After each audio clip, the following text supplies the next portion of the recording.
भगवान किसको देते हैं और किस से छीन लेते हैं, इस कहानी को ठीक से समझ लिया तो हमारी आने वाली पीढ़ियों को गरीबी का दुख नहीं झेलना पड़ेगा।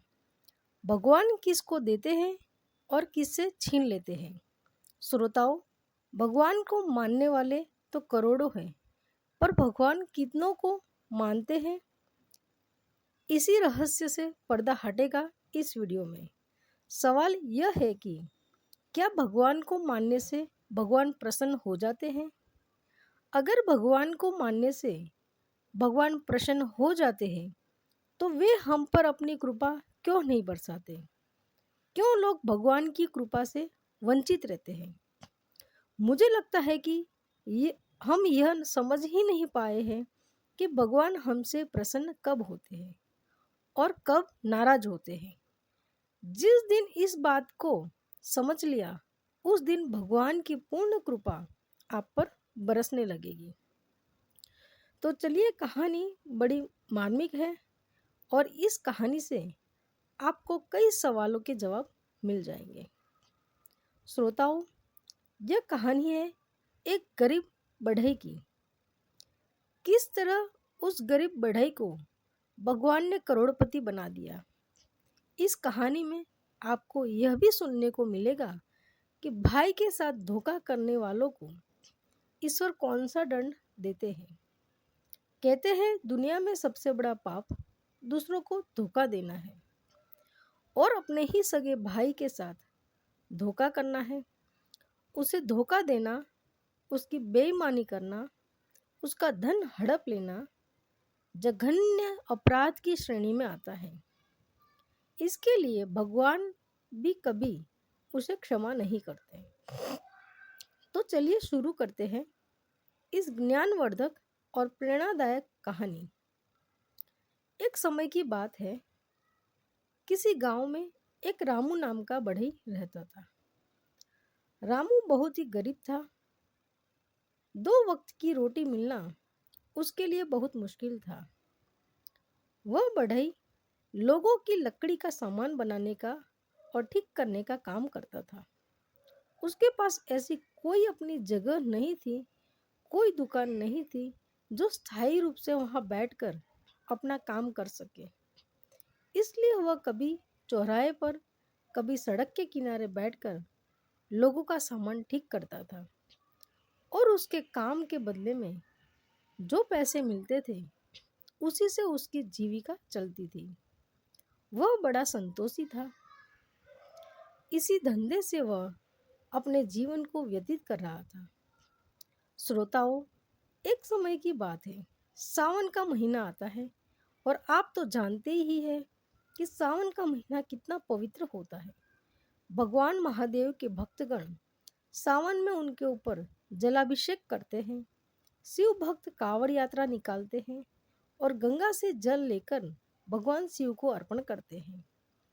श्रोता, रोज की तरह वह बढ़ई सड़क किनारे बैठकर लकड़ी की वस्तु बना रहा था। उधर सावन का महीना चल रहा था। बहुत से लोग भगवान भोलेनाथ जी के भक्त श्रद्धालु कावड़ लेकर भोलेनाथ जी पर जल चढ़ाने के लिए जा रहे थे। बड़े सड़क के किनारे बैठा हुआ लोगों का सामान बना रहा था। तब उसने देखा कि भारी भीड़ के साथ लोग कावड़ लेकर भगवान शिव को अर्पण करने के लिए मस्ती में चले जा रहे थे। श्रोताओं, लोगों को भगवान महादेव पर जलाभिषेक करने के लिए जाते हुए देखा तो उस बढ़ई के अंदर भी एक भावना उत्पन्न हुई कि मैं भी भगवान शिव के लिए कावड़ ले जाऊं और उन पर जलाभिषेक करूं। लेकिन वह बेचारा मन मारकर रह गया। सोचने लगा कि मेरे पास तो इतना पैसा ही नहीं है, मैं कावड़ कैसे ले जाऊंगा। पूरे दिन कमाता हूँ, तब सुबह शाम की रोटी मिल पाती है, फिर कावड़ के लिए पैसे कहाँ से लाऊंगा। पूरे दिन काम करके बस इतना ही कमा पाता हूँ। वह बढ़ई यह सब बातें सोचकर मन को मारता रहता है। लेकिन भगवान भोलेनाथ जी के प्रति उसके मन में भक्ति का भाव जागृत हो चुका था। उसने यह फैसला किया कि मैं भगवान भोलेनाथ पर कावड़ लेकर जलाभिषेक जरूर करूंगा, लेकिन अभी नहीं तो अगले साल जब सावन का महीना फिर से आएगा। श्रोता, इस तरह से विचार करने के बाद वह अपने रोज के काम में मस्त रहता है, लेकिन उस दिन से भगवान शिव के प्रति उसके मन में भक्ति बढ़ती चली गई। अब तो वह सुबह शाम भगवान शिव की पूजा करता था और पूरे दिन सड़क किनारे जाकर लोगों का सामान ठीक करता था। एक दिन की बात है, वह बढ़ई कहीं जा रहा था। रास्ते में उसे एक कुम्हार की दुकान दिखाई पड़ी। कुम्हार मिट्टी के बर्तनों को बना रहा था। उस बढ़ई की नजर पहुंचती है तो उसने देखा कि वहां एक गुल्लक रखी हुई थी जिसमें पैसे भरे जाते हैं। बढ़ई ने जब उस गुल्लक को देखा तो विचार किया कि मैं रोज जो पैसा कमाता हूँ उसमें से 2-4 पैसे बचा बचा कर इस गुल्लक में डालता रहूंगा। इसी तरह से मैं एक साल में इतना पैसा इस गुल्लक में इकट्ठा कर लूंगा कि अगले साल में भगवान भोलेनाथ जी पर कावड़ चढ़ाने जा सकूं और उन्हें जलाभिषेक कर सकूं। श्रोताओं, बढ़ई उस गुल्लक को कुम्हार से ले लेता है और गुल्लक लेकर अपने घर पर चला जाता है। घर पर आकर वह अपनी पत्नी से कहता है कि देखिए, हम गुल्लक लेकर आए हैं। पत्नी कहती है, जी इसका क्या करोगे? तब बढ़ई ने अपने मन की इच्छा अपनी पत्नी को बताई। कहने लगा, प्रिय, हम जो रोज पैसा कमाते हैं उसमें से आज से हम 2 पैसा बचाकर इस गुल्लक में डाल दिया करेंगे। धीरे धीरे इस गुल्लक में एक साल में कुछ पैसे इकट्ठे हो जाएंगे। उसके बाद उन पैसों से हम एक कावड़ तैयार करेंगे और सावन के महीने में भगवान भोलेनाथ जी पर कावड़ चढ़ाने जाएंगे। मेरे मन में भी भगवान भोलेनाथ जी को कावड़ चढ़ाने की इच्छा उत्पन्न हो रही है। श्रोताओं, बढ़ई की बात सुनकर उसकी पत्नी बड़ी खुश होती है और कहती है, प्रिय, अगर ऐसी बात है तो आज से मैं भी आपके इस काम में सहयोग करूंगी। श्रोताओं, अब तो वो बढ़ई और उसकी पत्नी भगवान भोलेनाथ जी की पूजा करते हैं और पूरे दिन अपना काम करते हैं। शाम को जो पैसा कमाकर बढ़ई लाता है उसमें से जो 2 पैसे बचते थे उन्हें गुल्लक में डाल देता था। इस तरह से समय बीतता चला गया और एक साल के बाद उसने अपने गुल्लक को भी भर लिया। उधर जब सावन का महीना आ जाता है तो सावन के महीने में हर साल की तरह भगवान शिव के भक्त अपनी अपनी कावड़ लेकर जलाभिषेक करने के लिए भगवान शिव के मंदिर की ओर चल पड़ते हैं। इधर बढ़ई ने जैसे ही देखा उसने भी सोचा कि इस सावन में तो मैं जरूर भगवान शिव के ऊपर कावड़ चढ़ाऊंगा।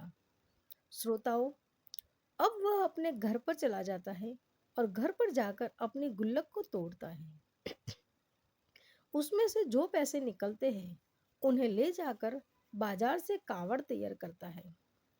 एक प्यारी सी कावड़ खरीदता है और उसे बहुत अच्छी तरह सजाता है।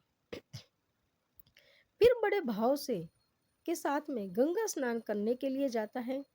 गंगा स्नान करता है और वहां पर अपने लोटे में जल भरकर अपने गांव में रखकर भगवान शिव को जलाभिषेक करने के लिए चल पड़ता है। अब तो श्रोताओं, शिव के मंदिर की ओर वहां बड़ा खुश होकर शिव का गुणगान करता हुआ बढ़ई चला जा रहा था। कावड़ उसने अपने कंधे पर रखी हुई थी और बड़ी ही मस्ती में बड़े भाव के साथ निष्काम भाव से भगवान शिव के मंदिर की ओर चला जा रहा था। श्रोताओं, आपको बता दें कि उधर भगवान शिव जी और माता पार्वती जी यह दृश्य देख रहे थे। कहते हैं, भगवान की नजरों से कोई नहीं बच सकता है, वह सबको देखते हैं। पर कुछ मूर्ख लोगों को तो लगता है कि चाहे जितना गलत काम करो, हमें कौन देख रहा है। वे लोग दुनिया वालों से तो डरते हैं पर भगवान से नहीं डरते।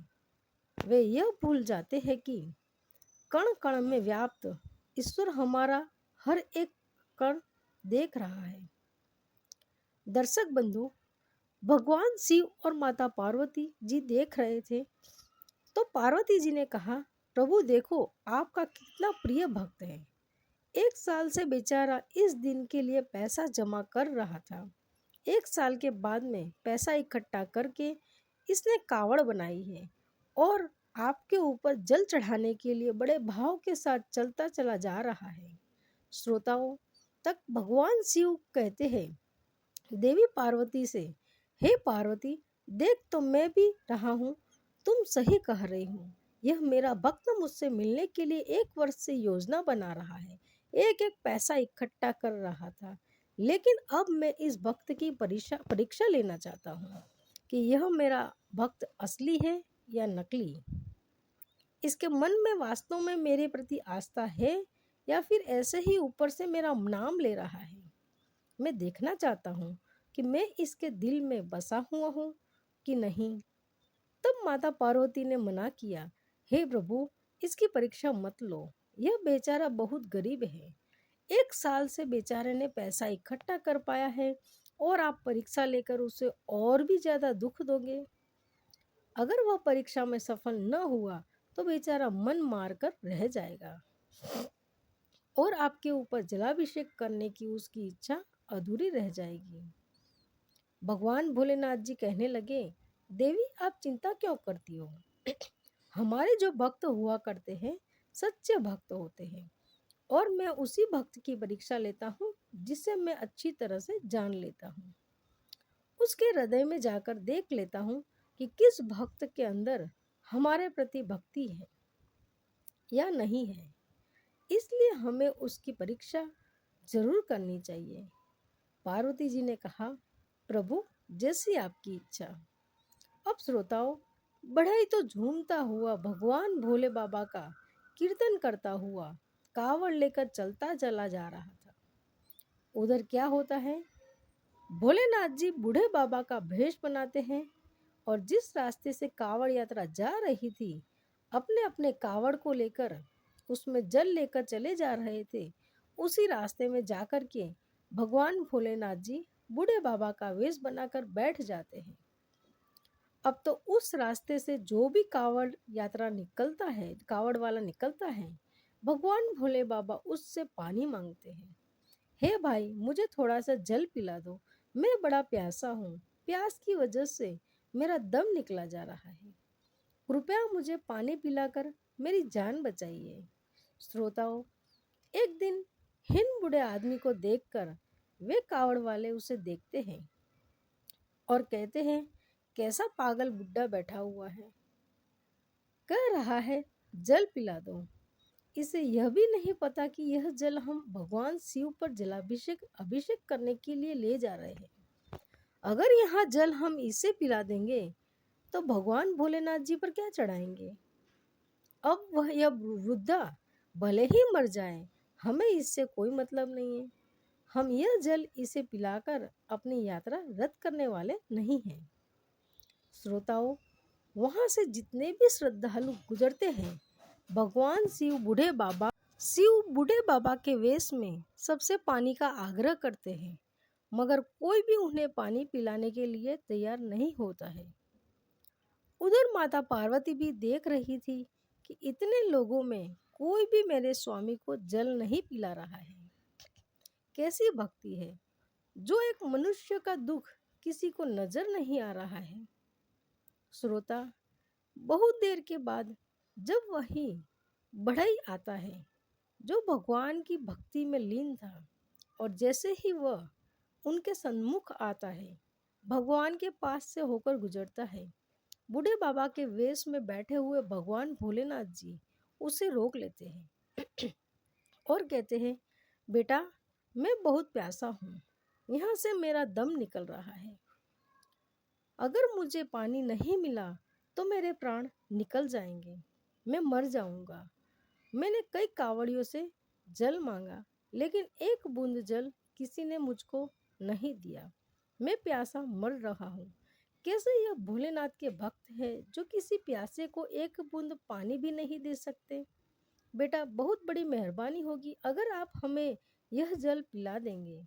जिस लोटे में आप यह जल लेकर जा रहे हो, या जल ही मुझे पिला दो तो मेरी जान बच जाएगी।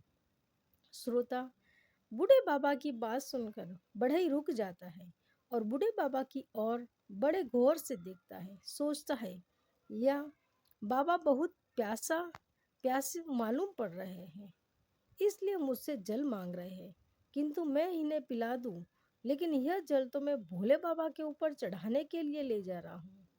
मैंने 1 साल से पैसे इकट्ठे किए थे, तब यह कावड़ सजा पाया हूँ।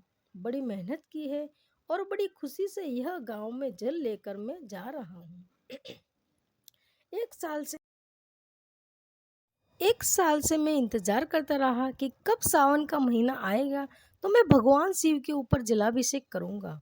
1 साल के बाद मेरा यह सपना पूरा हुआ है। श्रोताओं, बड़ा ही सोच विचार में डूबा हुआ था। इतने में बूढ़े बाबा कहते हैं, बेटा, क्या सोच रहे हो? मैं प्यास से मरा जा रहा हूँ।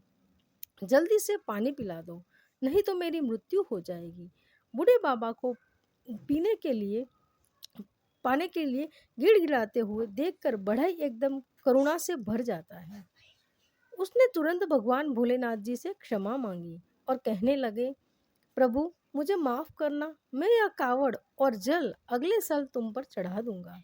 फिर से पैसा इकट्ठा करूंगा, फिर से गुल्लक में जमा करूंगा और अगले साल जब सावन का महीना आएगा तब मैं यह जल आपको अपने कर दूंगा। यह जल तो मैं बूढ़े बाबा को पिला देता हूँ।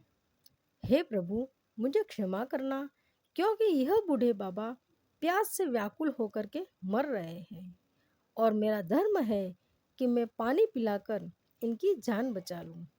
अगर यह जल के बिना मर जाएंगे तो मेरा आपके ऊपर जलाभिषेक करना व्यर्थ हो जाएगा। सर्वप्रथम मेरा धर्म है कि मैं इनकी जान बचाना। अगर पानी के बिना यहाँ मर गए तो मुझे भारी पाप लगेगा। श्रोता हो, यही सोचकर बढ़ई ने जल उस बूढ़े बाबा को पिला दिया। श्रोताओं, उसे नहीं मालूम था कि यह बूढ़े बाबा ही भगवान भोलेनाथ जी थे, लेकिन उसने मानव सेवा को अपना सबसे बड़ा धर्म समझा और उन्हें पानी पिला दिया। उसके बाद जब उनकी प्यास शांत होती है तो बढ़ई उन्हें प्रणाम करता है और कहता है, बाबा, अब मैं अपने घर वापस जा रहा हूँ, क्योंकि अब मेरे पास भोले बाबा पर चढ़ाने के लिए जल तो नहीं है। कोई बात नहीं, मैं भगवान को जल अगले वर्ष चढ़ा दूंगा। श्रोताओं, यह कहकर वह बढ़ई अपने घर के लिए वापस चलने लगता है। तब भगवान शिव, जो बूढ़े बाबा के वेश में थे, उसे रोक लेते हैं और कहते हैं, बेटा, रुक जाओ। तुम अपने घर जा रहे हो और घर कभी खाली हाथ नहीं जाते। जब भी आप घर जाए तो कुछ न कुछ लेकर जाए। मैं तुम्हें कुछ दे रहा हूँ, इसे लेते जाओ। बढ़ई सोचने लगा, पता नहीं ये बूढ़े बाबा क्या देंगे। जवाब दिया, ठीक है, जैसी आपकी इच्छा। श्रोताओं, भोले बाबा ने बेलपत्र निकाले और उन बेलपत्र को उस बढ़ई के को दे दिए और कहा, यह बेलपत्र तुम अपने लोटे में रख कर लेना और यह लोटा ले जाना और शाम के लिए जहाँ तुम पूजा करते हो उस जगह को लीप कर इस लोटे को बंद करके रख देना और सुबह दोनों पति पत्नी उठना, पूजा करना। पूजा करने के बाद यह लोटा खोलकर देखना। श्रोताओं, भोले बाबा जो थे वहाँ बेलपत्र देने के बाद वहाँ से चल देते हैं। कुछ दूर आगे जाकर अंतर ध्यान हो जाते हैं और बढ़ई जो था वह वहीं से अपने घर वापस आ जाता है। घर जाकर के अपनी पत्नी को सारी हकीकत बताई। पत्नी कहती है, कोई बात नहीं, अगले साल भगवान शिव के लिए जल चढ़ा देना। तब बढ़ई कहता है, प्रिय, जिन बूढ़े बाबा के लिए मैंने जल पिलाया था उन्होंने ये लोटा दिया है। आप इस जगह को लीप कर जहाँ पूजा करते हैं, उन्होंने कहा कि एक जगह पर लोटा बंद करके रख देना। सुबह पूजा करने के बाद लोटे को खोल कर देखना। श्रोताओं, वही हुआ। उसकी पत्नी ने जो जगह लिपी और लोटे को बंद करके उसी जगह पर रख दिया। सवेरा हुआ और सुबह जब अपनी पत्नी जागी, स्नान ध्यान किया और पूजा करने के बाद जब बढ़ई लोटा खोलता है तो वह देखकर हैरान रह जाता है। उसने देखा कि लोटा सोने की मोहरों से भरा हुआ था। बढ़ई ने जब लोटे में सोने की मोहरें देखी तो उसकी आंखों में आंसू आ जाते हैं। वे दोनों पति पत्नी रोने लगते हैं और कहने लगे, प्रभु, यह तो अपार धन है। लगता है भोलेनाथ जी ने हम पर कृपा की है। बढ़ई अपनी आंखों से आंसू बहाते हुए अपनी पत्नी से कहता है, प्रिय, देख रही हो, मुझे लगता है कि उन बूढ़े बाबा के वेश में भोले बाबा ही थे। मैंने वह जल भोलेनाथ जी को ही पिलाया था, लेकिन मैं उन्हें पहचान नहीं सका। धन्य है प्रभु तुम्हारी लीला। उन्हीं की कृपा से यह वह बेलपत्र सोने की मोहरों में बदल गए। श्रोताओं, अब तो बढ़ई की श्रद्धा भगवान भोलेनाथ में और बढ़ जाती है। सोने की मोहरें देखकर दोनों पति पत्नी बहुत खुश होते हैं। इसके बाद उन्हें मोहरों को बेचकर बढ़ई एक दुकान खरीदता है और उससे अपना लकड़ी का काम शुरू कर देता है। धीरे धीरे उसकी दुकान बहुत अच्छी चलने लगती है। भोले बाबा की कृपा से उसने इतनी तरक्की कर ली कि उसने बहुत सारा पैसा कमा लिया। पैसा कमाने के बाद उसने एक अच्छा मकान बनाया और उसमें आनंद से रहने लगे। भगवान भोलेनाथ जी की भक्ति में डूब जाते हैं, क्योंकि अब उनके पास पैसे की कोई कमी नहीं थी। श्रोताओं, वह बढ़ई पैसे वाला तो बन गया, लेकिन उसने भोलेनाथ जी की भक्ति करना नहीं छोड़ा। श्रोताओं, कुछ लोग ऐसे भी होते हैं जो अगर भगवान उनके ऊपर कृपा कर दे और उनके घर में धन दौलत के भंडार भर दे तो वे भगवान को भूल जाते हैं। लेकिन श्रोताओं, उस बढ़ई ने भगवान को नहीं भुलाया और दिन प्रतिदिन भगवान की भक्ति करता रहा। खुशियाँ भगवान शिव उसके घर में देते रहे और सारे भंडार उसके भरते रहे।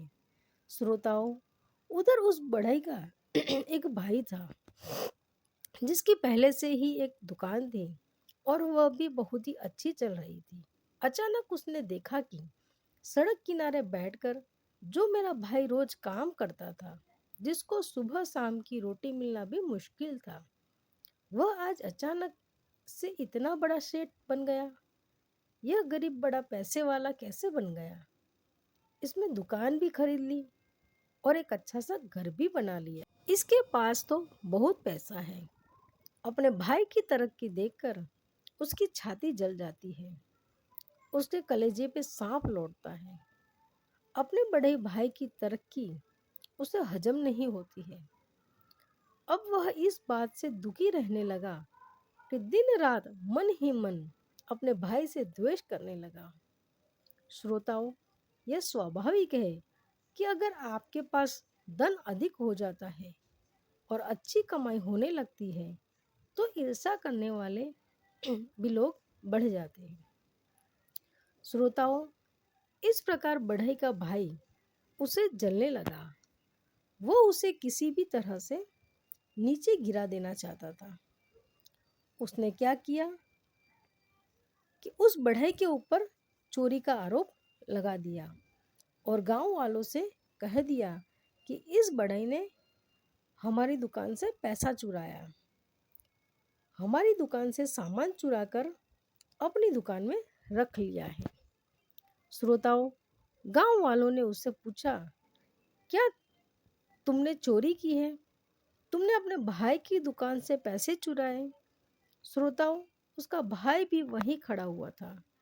भाई कह रहा था, हाँ भैया, इसने हमारी दुकान से पैसे चुराए और सामान भी चुराया है, इसलिए इतना बड़ा पैसे वाला बन गया है। श्रोताओं, अपने भाई की बात सुनकर वह बढ़ई रोने लगा और कहने लगा, नहीं नहीं भाई, मैंने तुम्हारा कुछ नहीं चुराया है। यह तो बूढ़े बाबा की कृपा है, उन्होंने ही मेरे लिए सब कुछ दिया है। श्रोताओं, उसने सारी बात बताई, सारी घटना सुनाई, लेकिन लोगों को विश्वास नहीं हुआ। लोग कहने लगे, ये बूढ़े बाबा कौन है? बढ़ई ने जवाब दिया, बूढ़े बाबा अर्थात भोलेनाथ जी ने हमें सब कुछ दिया है। उसने बताया, मैं भगवान पर जलाभिषेक करने जा रहा था। रास्ते में एक प्यासे बूढ़े बाबा मिले। मैंने उन्हें वह जल पिला दिया। उन्होंने मुझे बेलपत्र दिए थे और वे बेलपत्र ही सोने की मोहरों में बदल गई। उन्हीं मोहरों को बेचकर मैंने यह सब किया है। मैंने किसी की चोरी नहीं की है। श्रोताओं, बढ़ई की बात सुनकर सब हंसने लगे और कहने लगे, यह पागल है। भोले बाबा किसी को देने के लिए स्वयं चलकर नहीं आते। जवाब दिया, नहीं, आप विश्वास करिए, यह भोले बाबा ने ही मुझको दिया है। लेकिन श्रोताओं कहते हैं न कि इस दुनिया के लोग बड़े अजीब हैं। जब तक चमत्कार नहीं देख लेते तब तक विश्वास नहीं करते। यही कारण है कि लोगों के पास भगवान भी जाए तो भी वे नहीं पहचान पाते हैं, क्योंकि उनके ऊपर लोभ के नाम का पर्दा पड़ा हुआ है। लोभ लालच में इतने फंसे हुए हैं, इसलिए भगवान को पहचान नहीं पाते। और श्रोता हो, यह बात सच है, जिस इंसान के ऊपर लोभ लालच माया का पर्दा पड़ा हुआ है, माया ने उसे ढक लिया है, तो भगवान अपने रूप में भी क्यों ना आ जाए, तब भी लोग उन्हें नहीं पहचान पाएंगे। दर्शक बंधुओं, गांव के लोगों ने कहा, यह बड़ाई हम सबको बेवकूफ बना रहा है। भोले बाबा किसी को आकर नहीं देते। श्रोताओं ने वह बढ़ई बहुत रोया और फिर भोले बाबा से शिकायत करता हुआ बोला, हे प्रभु, आपने यहाँ क्या कर दिया? आपने तो मुझे यह धन दे दिया और मुझे मिल भी गया कि कृपा से मेरे पास सब कुछ हो गया। यह सब आपका है, आपने दिया है, पर आज मुझे चोर बना दिया। इस संसार के लोगों ने मुझे चोर बना दिया है। संसार के लोगों की छोड़ो, मेरे भाई ने मुझे चोर बना दिया। इससे अच्छा तो यही होता कि आप मेरे लिए सब कुछ देते ही ना, मैं गरीब ही रहता, तो कम से कम चोर तो नहीं बनता। मित्रों, इस तरह से वह बढ़ई भोले बाबा को याद करता है और बहुत रोता है। फिर दोस्तों, उसके भाई ने कहा कि देखो भाइयों, हम ऐसे नहीं मानेंगे। हम पूरे गांव की पंचायत बुलाएंगे। यहाँ ऐसे नहीं मानेंगे। जब पंचायत बुलाई जाएगी तभी यह अपना अपराध स्वीकार करेगा। मित्रों, अगले दिन उसका भाई पूरे गांव की पंचायत बुलाता है। पंचायत में पूछा कि भाई, यह बताओ, तुम्हारा पैसा किसने चुराया? उसने बताया कि मेरा बड़ा भाई चोर है। इसने मेरी दुकान का सारा सामान चुरा लिया है। मेरा पैसा छुड़ाकर और अमीर बन गया है। मुझे मेरा पैसा दिलाओ। यह मेरा भाई नहीं है। भाई के नाम पर कलंक है। मुझे क्या पता था कि यह इतना बड़ा चोर है। मेरा सारा पैसा चुरा लेगा। मेरी दुकान से सामान चुरा कर इसने अपनी दुकान में रख लिया। पंचों ने बढ़ाई से पूछा, क्या यह सब सच है कि तूने पैसा चुराया है? दोस्तों, बढ़ई रोता हुआ हाथ जोड़कर कहता है कि पंच परमेश्वर, मैं आपको परमेश्वर मानता हूँ और मैं सच कहता हूँ कि मैंने इनकी दुकान से कोई पैसा नहीं चुराया है, ना ही कोई सामान चुराया है। मेरे ऊपर तो बूढ़े बाबा की अर्थात भोले बाबा की कृपा हुई है। जो भी आज हमारे पास है, यह सब भोले बाबा ने दिया है। दोस्तों, उसने पंचों के लिए भी अपनी सारी दास्तान सुनाई, लेकिन फिर भी पंचों ने उस पर विश्वास नहीं किया। 5 लोग उससे डांटने लगे और कहने लगे, अच्छा, तो अब तो हम पंचों को भी पागल बनाना चाहते हैं। भोले बाबा किसी को चलकर देने थोड़ी आते हैं। तो बिल्कुल झूठ बोल रहा है। उसने कहा, नहीं पंच परमेश्वर, मैं सच कह रहा हूँ। मुझे भोले बाबा ने ही दिया है। लेकिन दोस्तों, पंचों को भी विश्वास नहीं हुआ। अब तो बढ़ई बड़ा दुखी होता है और भोले बाबा को याद करके रोने लगता है। हे प्रभु, कैसी लीला है! आज कैसा फंस गया! मेरे भाई ने मुझे फंसा दिया। मैं बहुत बड़ा चोर बन गया हूँ। प्रभु, तू ही रक्षा कर सकता है। तू ही मुझे इस कलंक से निकाल सकता है।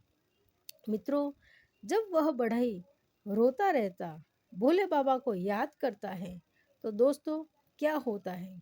भोले बाबा वहाँ पर प्रकट हो जाते हैं। भोले बाबा क्रोधित होते हुए बोले, दुष्ट लोगों, तुम मेरे निर्दोष भक्त को क्या परेशान कर रहे हो? इसमें किसी का कुछ नहीं चुराया है। इसे जो कुछ दिया है मैंने दिया है। मित्रों, जैसे ही भोले बाबा को सबने देखा तो सारे के सारे लोग उनके सामने नतमस्तक हो गए और क्षमा मांगने लगे। प्रभु, क्षमा करना। भोले बाबा ने बताया कि इसका भाई ईर्षा बस अपने भाई से जलता है, इसलिए उसने इस पर चोरी का इल्जाम लगाया है। सबसे बड़ा चोर, सबसे बड़ा दुष्ट, सबसे बड़ा स्वार्थी इसका भाई है। जरा सोचो, जब मेरा भक्त गरीब था, सड़क पर बैठकर काम करता था, 2 वक्त की रोटी मिलना इसके लिए मुमकिन नहीं था, तो इसके भाई ने इतना पैसे वाला होते हुए भी कभी इसकी मदद नहीं की। इसने कभी अपने भाई से यह नहीं पूछा कि तुम्हें क्या दुख है, तुम्हें क्या परेशानी है। और जब मैंने उससे दे दिया तो उस पर चोरी का इल्जाम लगा रहे हैं। सबसे बड़ा दुष्ट उसका भाई है। हमारा भक्त कभी चोर नहीं बन सकता। यह झूठ बोलकर इसे फंसा रहा है। अब मैं तुम सब लोगों को नहीं छोड़ूंगा। मेरे भक्त को परेशान करने की सजा तुमको जरूर मिलेगी। दोस्तों, सारे लोग भगवान भोलेनाथ जी के सामने जमीन पर नतमस्तक होकर गिर पड़े और सब क्षमा मांगने लगे। प्रभु, हमें माफ करना, हम आपकी लीला नहीं समझ पाए। मित्रों, सबने क्षमा मांगी। उसके बाद भोलेनाथ जी का क्रोध कुछ शांत हुआ। फिर अपने भक्त बढ़ई से कहते हैं, हे प्रभु, हमसे वरदान मांगे, मैं तुमसे बहुत खुश हूँ। दोस्तों, तब बढ़ई कहता है, हे प्रभु, सबसे पहले तो आप इन सब लोगों को क्षमा कर दो, क्योंकि ये लोग नहीं जानते थे। और यदि आप हमें वरदान ही देना चाहते हो तो मैं आपसे यही वरदान मांगता हूँ कि आपके चरणों में मेरी भक्ति बनी रहे। जब तक मैं इस संसार में जीवित रहूं, आपके चरणों में ही भक्ति करता रहूं, आपका ही नाम जपता रहूं, आपका ही गुणगान करता रहा हूं। और जब भी मेरे प्राण निकले तो आपका नाम लेते ही मेरे प्राण निकले। दोस्तों, अपने भक्त की बात सुनकर भगवान शिव तथास्तु कहते हैं और वहाँ से अंतर्ध्यान हो जाते हैं। सारे लोग और उसका भाई उस बढ़ई से माफ़ी मांगते हैं और कहते हैं, तुम ही सबसे बड़े भक्त हो। हम लोग तो मोह जाल में फंसे हुए, इसीलिए हम अच्छाइयों को नहीं पहचान पाते हैं। हम बुराइयों को ही देख पाते हैं और अच्छाई वही लोग देख पाते हैं जो मोह माया से, लोभ लालच से दूर है। मित्रों, इस कहानी से हमें यह सीख मिलती है कि भक्ति में बहुत बड़ी शक्ति होती है। जिन भक्तों के अंदर भगवान से प्रेम है, निस्वार्थ भाव की सेवा है, उन्हें ही भगवान की कृपा मिलती है।